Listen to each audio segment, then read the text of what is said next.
નમસ્કાર મિત્રો, સ્વાગત છે તમારું આપણી પોતાની પ્રિય ચેનલ પેન્શન ગુજરાતમાં। તો મિત્રો, પેન્શનરો અને સરકારી કર્મચારીઓ માટે એક મોટી ખુશ ખબર આવી છે, કારણ કે કેન્દ્ર સરકાર ટૂંક સમયમાં મોંઘવારી ભથ્થા એટલે કે ડીએ વધારાની જાહેરાત કરી શકે છે।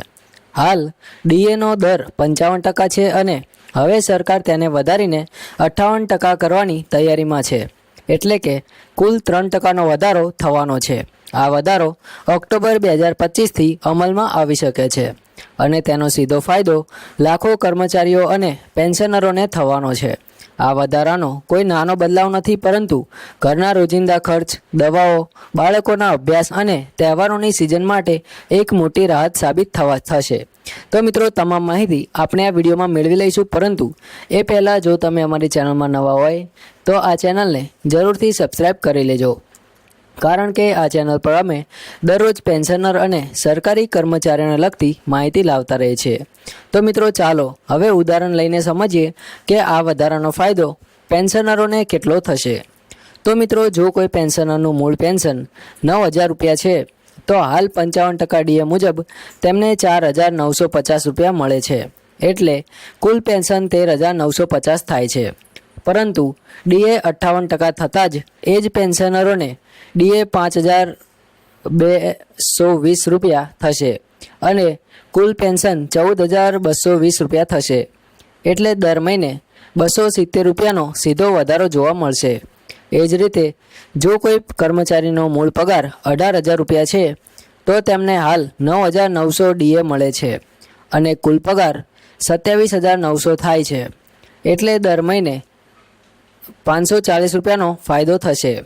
આ નાની લાગતી રકમ વર્ષના અંતે 6,500 રૂપિયા કરતાં વધુ બની જાય છે, જે દરેક પરિવાર માટે એક સારી રાહત છે। મિત્રો, હવે સવાલ એ થાય છે કે આ ડીએનો વધારાનો દર કઈ રીતે નક્કી થાય છે। તો મિત્રો, ડીએ નક્કી કરવા માટે ગ્રાહક ભાવ સૂચક આંક એટલે કે CPI-IW નો ઉપયોગ થાય છે। મોંઘવારી વધે છે તો ડીએમાં પણ વધારો થાય છે, અને જો મોંઘવારીનો થોડો નિયંત્રણમાં હોય તો ડીએનો વધારો ઓછો થાય છે। કેન્દ્ર સરકાર દર વર્ષે 2 વાર ડીએનો સુધારો કરે છે, એક વખત જાન્યુઆરીથી જૂન અને બીજી વાર જુલાઈથી ડિસેમ્બર। તો મિત્રો, જો આપણે 2025ના હિસાબથી જોઈએ તો જાન્યુઆરીથી જૂન માટે સરકારે 2% વધારો કર્યો હતો, જેના કારણે ડીએ 55% થયો હતો। હવે જુલાઈથી ડિસેમ્બર માટે 3%નો વધારો થવાની શક્યતા છે, જેના કારણે ડીએ 58% થશે। તો મિત્રો, તહેવારોની સિઝન નજીક આવી રહી છે।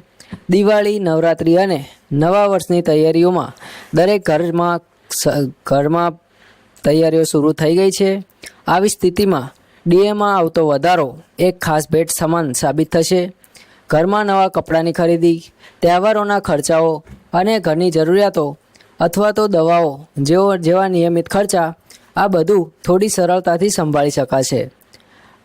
ખાસ કરીને પેન્શનરો માટે તો આ વધારો જીવનદોરી સમાન છે, કારણ કે તેઓ જીવન ચલાવવા માટે પેન્શન પર જ આધાર રાખે છે। મિત્રો, હવે વાત કરીએ કે આ જાહેરાત ક્યારે થઈ શકે। તો મિત્રો, હજી સુધી સરકારે સત્તાવાર જાહેરાતનામું બહાર પાડ્યું નથી, પરંતુ વલણ પરથી લાગે છે કે નવરાત્રિ પછી અને દિવાળી પહેલાં આ પ્રકારનો નિર્ણય જાહેર થશે, એટલે કે ઓક્ટોબર 2025થી આ વધારો અમલમાં આવશે તેવી આશા છે। તો મિત્રો, ઘણીવાર બજારમાં અફવા ફેલાય છે કે ડીએ વધશે કે નહીં, કેટલો વધશે, ક્યારે મળશે, પરંતુ આપણી આ ચેનલ પેન્શન ગુજરાતનો હેતુ માત્ર એ છે કે તમને સાચી અને સરકારી સ્તરે આધારિત માહિતી આપવી, અને અહીં અમે